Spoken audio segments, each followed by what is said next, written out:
Hello बच्चों, let's read the question. The second ionization potential of elements is invariable higher than first ionization potential because option A, the size of cation is smaller than its atom.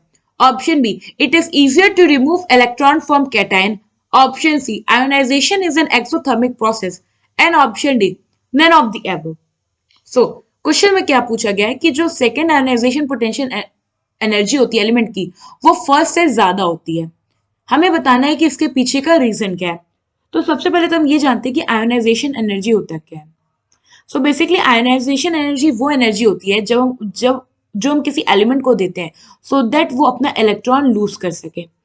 तो यहाँ पे देखो ये x हमारा element है, हमने इसमें जो एनर्जी दी ये हो गई आयोनाइजेशन एनर्जी। इस एनर्जी इनटेक करके इस एलिमेंट ने क्या किया, अपना एक इलेक्ट्रॉन लूज किया और खुद बन गया एक कैटायन।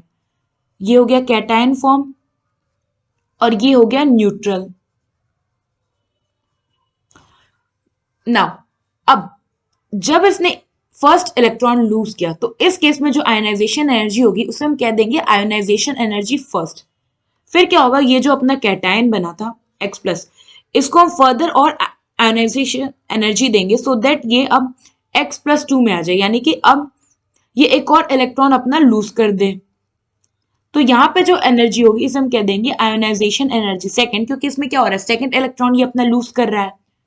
तो अगर आप एक चीज देखो, यहाँ पे हमारा न्यूट्रल एटम था वो बना कैटायन, फिर उसने फर्दर और इलेक्ट्रॉन लूज कर दिया।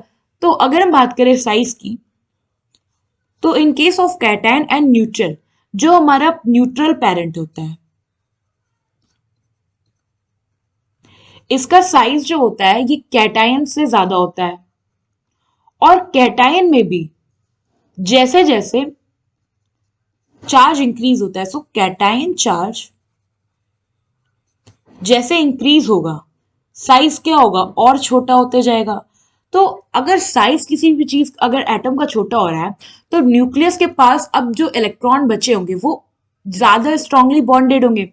साइज डिक्रीज, इट मीन्स क्या, nucleus have a strong hold on electrons। अब इलेक्ट्रॉन पे होल्ड उसका बहुत स्ट्रांग है तो क्या होगा, losing electron will be very tough और you can say required lot of energy. अब यही कॉन्सेप्ट हमें यहां लगाना है। सी अभी हमने देखा कि साइज जो होता है न्यूट्रल पेरेंट का वो बड़ा होता है और कैटायन का साइज छोटा होता है। इट मीन्स कि अगर साइज बड़ा होगा तो इलेक्ट्रॉन क्या होगा, न्यूक्लियस है, जैसे कि हमारा न्यूक्लियस है, जितना बड़ा अपना एटम होगा जो हमारा न्यूक्लियस है इलेक्ट्रॉन पे उसका होल्ड क्या होगा उतना वीक होगा, जैसे जैसे हम आगे के शेल्स में बढ़ते जाएंगे। और जितना पास के शेल का इलेक्ट्रॉन होगा न्यूक्लियस का उस इलेक्ट्रॉन पे बहुत ज्यादा होल्ड होगा, तो उस इलेक्ट्रॉन को रिमूव करने में हमें ज्यादा एनर्जी देना पड़ेगा। नाउ अगर हम यहाँ पे देखें हमारा ये जो एलिमेंट है एक्स का साइज क्या होगा, सबसे ज्यादा होगा, उसके बाद आएगा एक्स प्लस का और सबसे छोटा साइज हो जाएगा एक्स प्लस 2 का। क्योंकि अब यहाँ पे क्या हुआ, साइज कम हो गया, साइज कम हुआ होगा तो आयोनाइजेशन एनर्जी अट्रैक्शन क्या होगा, न्यूक्लियस और इलेक्ट्रॉन के बीच में अट्रैक्शन बहुत ज्यादा हो जाएगा। अट्रैक्शन ज्यादा हो जाएगा तो हमें बहुत ज्यादा एनर्जी देनी पड़ेगी इसको, आयोनाइजेशन एनर्जी, सो दैट ये इलेक्ट्रॉन यहाँ से रिमूव हो सके। दैट्स द रीजन कि हमारा जो आयोनाइजेशन एनर्जी या आयोनाइजेशन पोटेंशियल होता है सेकेंड वाला वो फर्स्ट से बहुत ज्यादा होता है।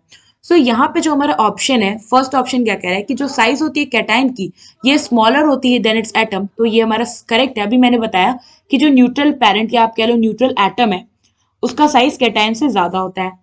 सेकेंड क्या कह रहा है, it is easier to remove electron from cation, incorrect है। अब कैटायन हो गया, साइज और छोटा हो गया तो इलेक्ट्रॉन को रिमूव करना और टफ होगा।